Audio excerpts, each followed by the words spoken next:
Olá, mais uma vez aqui juntos para mais uma leitura de O Caminho do Discipulado. Nós estamos bem próximos de terminar esse livrinho, ó. Bem pouquinho que falta, tá vendo? Eu acho que mais 2 vezes a gente termina, hein? Vamos ver? Eu desejo que todos vocês estejam bem, seguros em suas casas.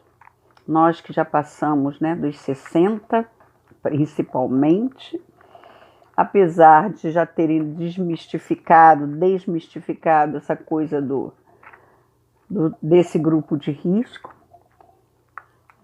Temos algumas experiências aí muito felizes, de pessoas que se curaram e outras não estão. Mas não vamos falar disso. Estamos aqui resilientes, pensando positivo, emanando essa energia positiva, tentando colaborar com essa microvita planetária para que a gente possa positivar cada vez mais isso e toda essa situação passe o mais rápido possível, Espero que a gente continue juntos aqui bastante. Então vamos lá. Lendo o último parágrafo que dizia assim: um indivíduo pode, deste modo, prejudicar seu próprio futuro, permanecendo, contudo, na corrente da lei cósmica. Pode preparar para si sofrimentos no círculo estreito do seu próprio desenvolvimento individual, porque, fazendo o uso egoísta da lei, colherá também uma messe de egoísmo, de tal forma que, sob o império desta grande e única lei, assim se preparam os karmas individuais, felizes ou desgraçados. Devemos refletir demoradamente sobre este assunto, que certamente decifrará muitos enigmas, entre eles o karma que se nos apresentará então como uma bênção divina da evolução. Desculpa. Uma bênção divina da evolução impelindo o homem para frente, mostrando que o progresso é o seu destino fatal, desde que o homem reconheça o relativo arbítrio de sua vontade. Também percebemos como o homem pode escolher seu próprio caminho, mas sem escapar a este possante impulso da evolução. Como dizia, durante esta civilização do passado, os atlantes empregavam as forças da natureza para fins egoístas, e como consequência desta conduta, deu-se a destruição da Atlântida e o aniquilamento da raça, exceto de alguns núcleos de população que, salvos da catástrofe, espalharam-se pelo mundo, especialmente no Peru, onde deixaram vestígios de sua gloriosa civilização. E tão grande foi seu esplendor, que mesmo na época de sua decadência, quando os espanhóis conquistaram o império dos Incas, ficaram surpreendidos pela doçura, afabilidade e candura dos habitantes, a sabedoria dos governantes, a prosperidade e a felicidade do país inteiro. Esta civilização que os espanhóis esmagaram, que suas legiões aniquilaram, era o último e vacilante clarão da grande civilização atlante. Desta civilização tão grande no seu apogeu e cuja queda foi tão retumbante, varrida pelas águas do Oceano Atlântico, cujas ondas hoje rolam sobre as mesmas paragens onde outrora existiam territórios florescentes. Chegamos agora à evolução da raça a que pertencemos. Mas para prosseguir nosso estudo, convém recordar que o logos do nosso sistema manifesta-se sobre 3 aspectos diferentes. Sabeis que nas principais religiões, a Trimurti ou Trindade representa o Deus manifestado, como também sabeis que as 3 pessoas da Trindade são a tríplice manifestação do Deus único. Os 3 aspectos da única essência manifestada e que só pode ser conhecida quando se manifesta no universo. No Trino Logos, descobrem-se os aspectos de poder, sabedoria e amor. Todas as atividades humanas trazem impressa a característica do tríplice Logos e podem relacionar-se com um ou outro dos 3 aspectos do poder. Sabedoria e amor, de tal forma que as atividades de qualquer nação, grupo de homens ou indivíduos se agrupam sob um desses aspectos.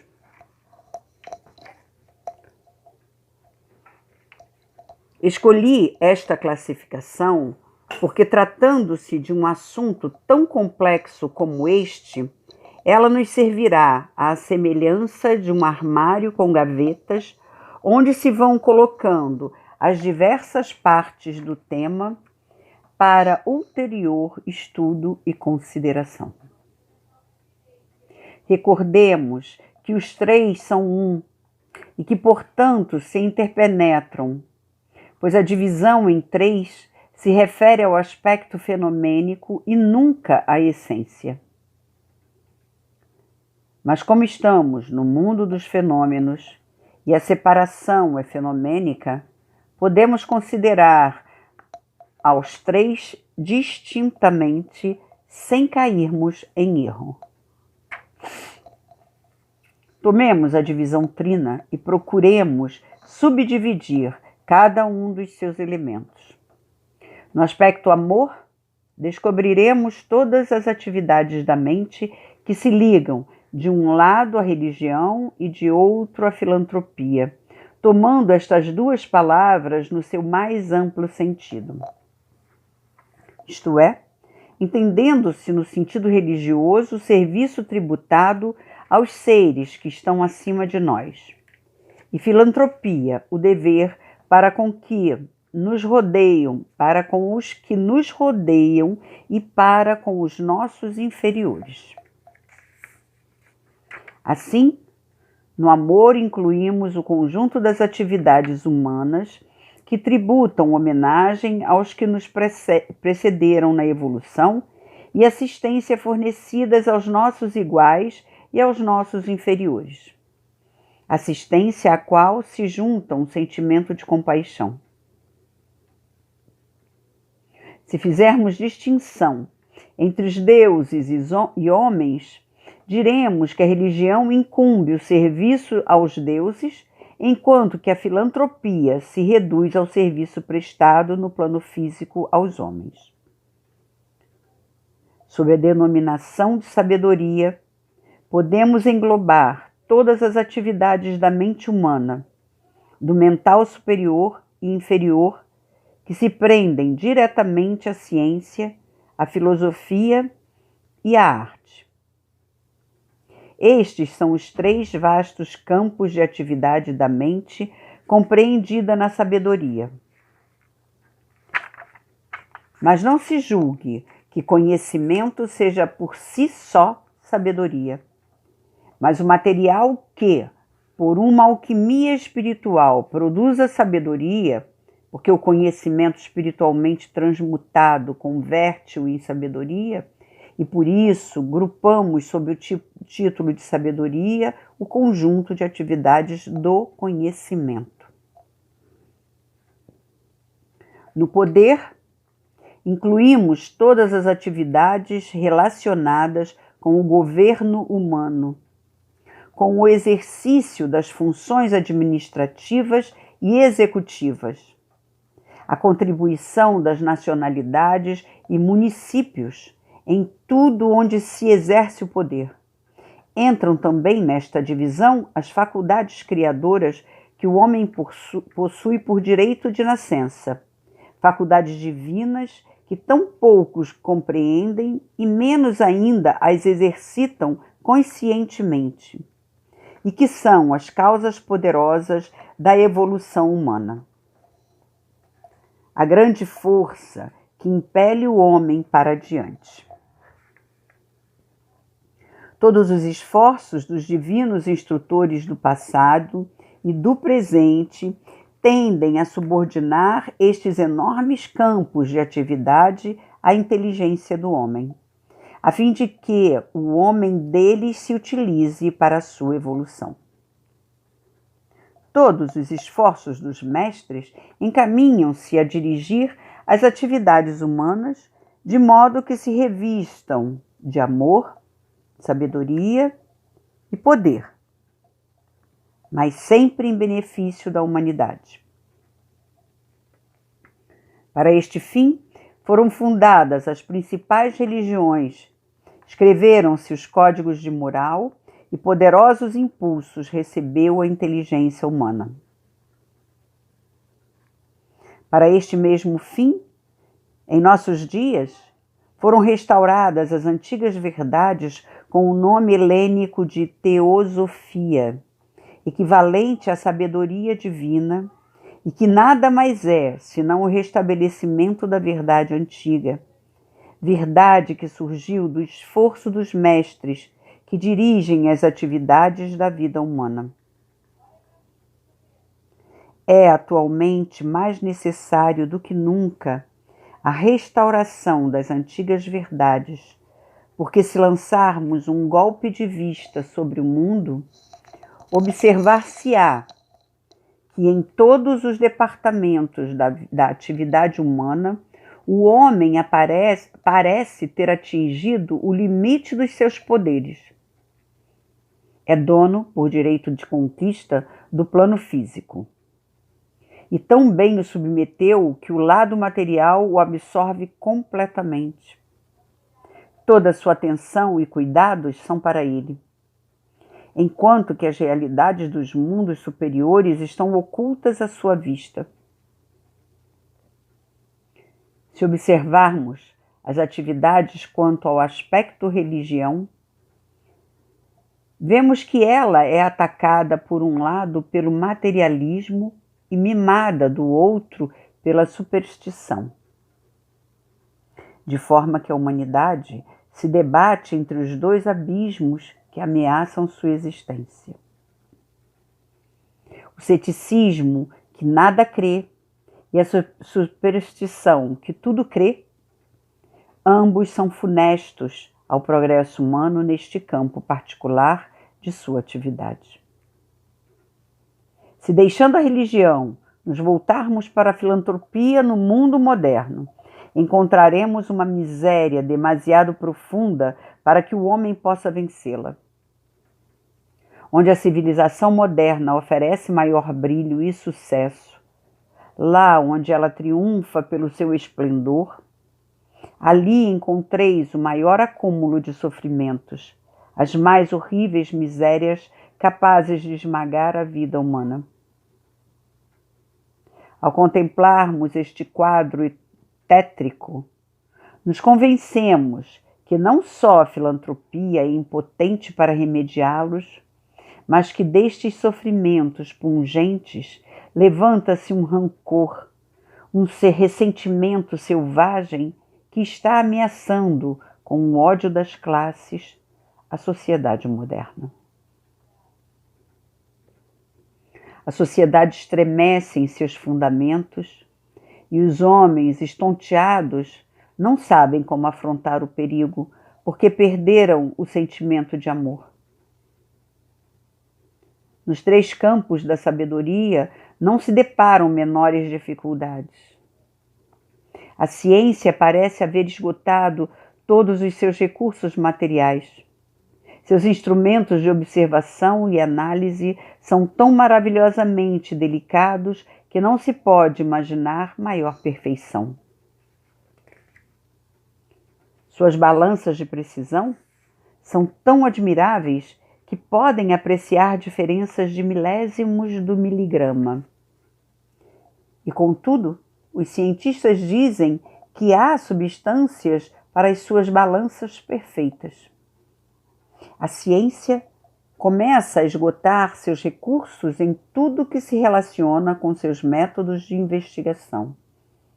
E, a seu pesar, vai sendo compelida a aceitar a existência de forças sutis e misteriosas que se negava a reconhecer.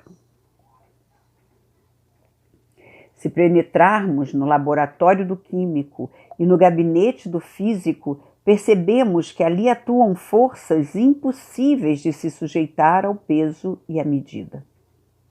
A existência real destas forças confunde o homem de ciência, pois contraria todos os métodos clássicos e difere em tudo que ele encontra na natureza. Em filosofia, notamos a luta entre o materialismo já desacreditados e o idealismo que não acertou ainda a sentar-se sobre sólidos fundamentos. Na arte notamos a propensão à extravagância. Em tudo a impotência, aridez e esterilidade, não produzindo nada de original, sendo torpes cópias das antigas escolas. A arte perdeu seu poder criador. Consideremos a atividade sob o terceiro dos grandes aspectos que já assinalei: o poder. O que vemos no mundo moderno? As nações tateiam na diversidade de regimes políticos. Perderam os soberanos divinos que outrora as conduziam pelos caminhos da paz, da prosperidade e da felicidade.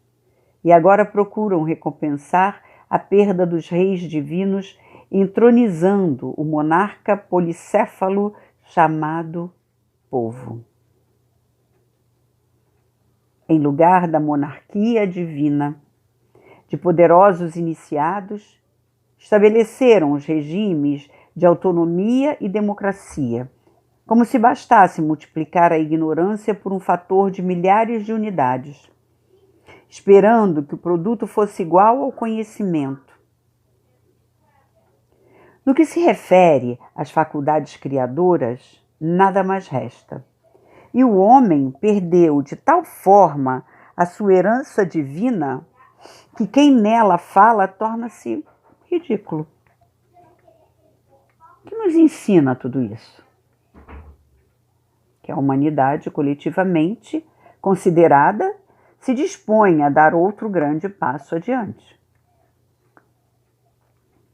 Chegamos a um daqueles períodos de transição em que, tendo-se gasto tudo que é velho, vemos abrir-se um novo período de renovação e crescimento. No meio da turbulência, do desassossego, da angústia e da perplexidade, vemos agitar-se no seio da raça humana os germens do progresso, os quais vão restituir às três ordens de atividade sua antiga eficácia, mediante um novo desenvolvimento por caminhos previamente traçados. A evolução, com efeito, jamais retroage, mas reproduz seus processos outrora usados, seus antigos métodos, embora avançando numa espiral ascendente, achando-se em cada espira nova, sob uma forma elevada e mais perfeita, o que já houve de melhor no anel precedente. A humanidade evolui hoje sobre esta espiral, procurando realizar com novos poderes e faculdades mais extensas o que o passado nos mostra sob formas diferentes. Consideremos o amor. Quando a humanidade der seu novo passo adiante, e já se notam sinais precursores indicando que ela se prepara para dar, e tem então o seu veículo físico atingido à perfeição, começará a tarefa de aperfeiçoar seu segundo veículo de consciência, com o qual há de se atuar livremente no plano astral.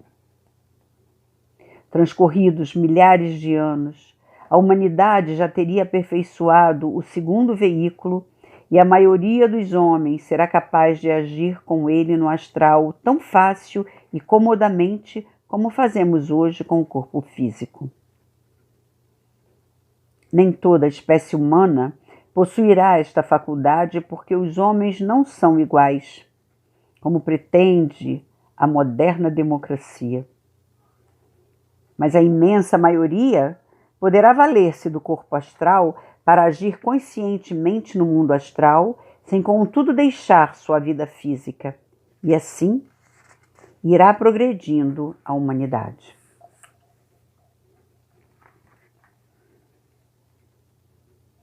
Que alterações trará este novo passo? Em religião, terá a humanidade aberto diante de sua visão o plano astral, onde alguns dos mais poderosos seres se manifestarão em forma humana para auxiliar e instruir os homens. Estas entidades, cuja existência é apenas objeto de fé, serão vistas pelos homens, reconhecidas e adoradas por eles, que as contemplarão como agora contemplam ou julgam conhecer os seres que em corpo físico os rodeiam. Conhecerão os habitantes do atual mundo invisível. Desta maneira, a maioria da humanidade há de partilhar com os mais adiantados de hoje o conhecimento direto e absoluto domínio do mundo astral que tão poucos hoje conhecem. E assim desaparecerá para sempre o ceticismo, porque ninguém ousará negar a existência do mundo invisível. Então o homem, consciente e desperto, verá os seres que habitam no astral como vê seus parentes e amigos no físico. Quando a humanidade tiver dado este passo, a religião mudará completamente de caráter, até o ponto em que todos os homens conhecerão quanto os videntes e profetas conheceram e proclamaram, porque tudo isto será matéria de seu conhecimento diário e de suas experiências, o que trará como resultado tornar o ceticismo tão impossível como é ele hoje para as verdades científicas. A superstição, terá a mesma sorte que o ceticismo, porque vive em trevas e se nutre de ignorância. Graças à ignorância dos homens, ela vive da sombra, na sombra. Desenvolve-se e prospera e se torna uma maldição para os povos, porque certos homens que apenas conservaram a tradição do conhecimento sem possuir a realidade, fazem uso desta tradição para reduzir seus compatriotas à escravidão. Estes, na sua ignorância, sentem-se aterrorizados por esta pretensão dos falsos representantes da verdade e inclinam-se diante deles, que pretendem possuir as chaves deste conhecimento. Embora estas chaves, bastante enferrujadas, não mais possam girar na fechadura.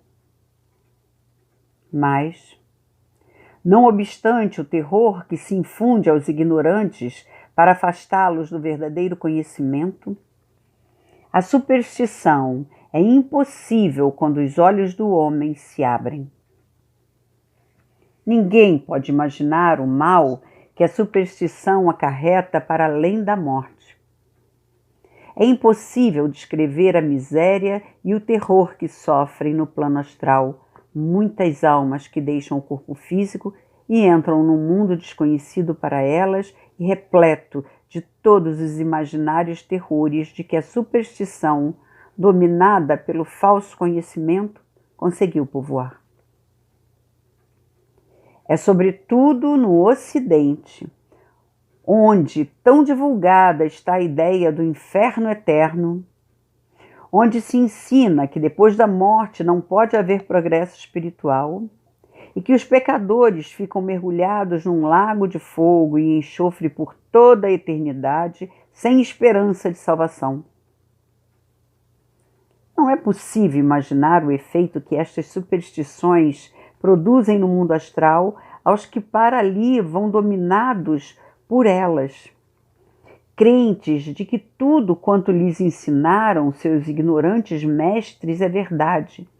Julgam-se vítimas de semelhantes horrores, dificultando enormemente a ação benéfica dos auxiliares que vão pelo astral, socorrendo estes infelizes, dando-lhes a entender que a lei é sempre a mesma para todos e que as potências diretoras do universo não são carrascas nem vingativas.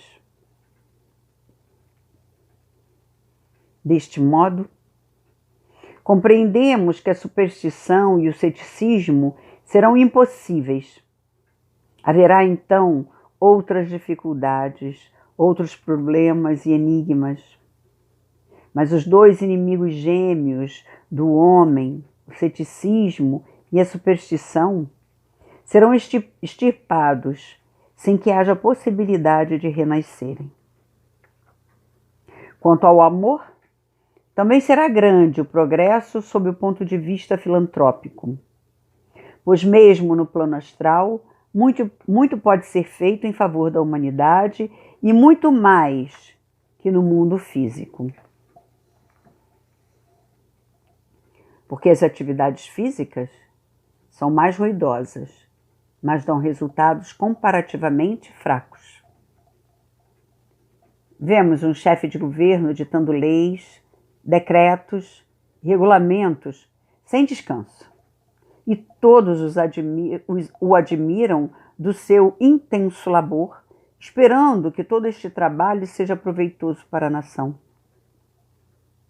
No entanto, insignificantes e mesquinhos são os frutos deste trabalho ao compararmos com a ação oculta e silenciosa, executada tranquilamente, sem que uma palavra seja pronunciada pela mente no meio sutil que age sobre os pensamentos dos homens, em vez de atuar sobre seus corpos, que influencia suas inteligências e são seus veículos exteriores. Quando a humanidade subir a este plano superior, uma influência benéfica se derramará mais copiosamente da que atualmente recebemos. E a miséria, o crime e o vício serão sempre combatidos pela ação sobre as mentes dos homens, purificando-as e enobrecendo-as, elevando-as acima das circunstâncias que hoje as assediam.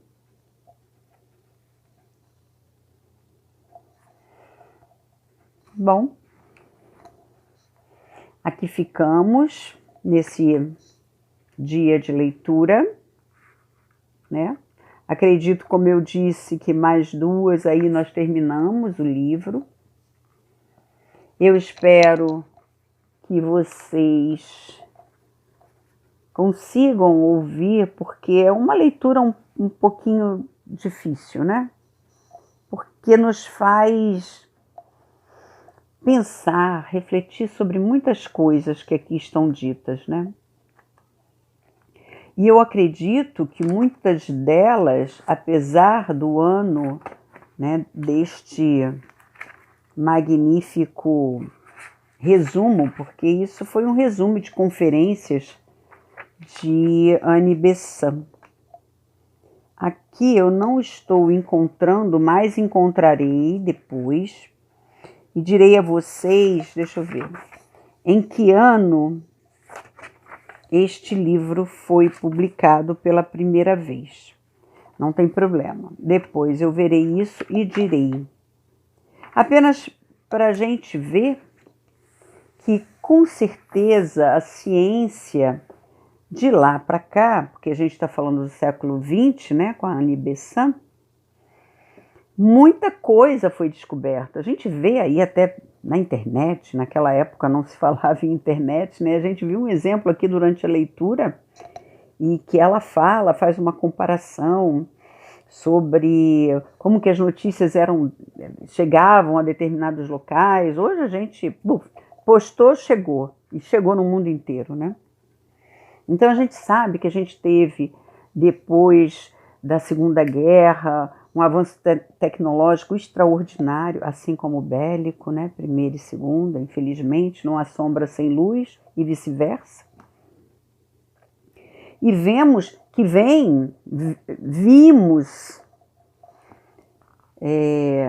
caminhando nessa evolução gradativa, e às vezes a gente pensa que muito lenta, né? Mas eu acho que a gente está fazendo o papel que deve fazer.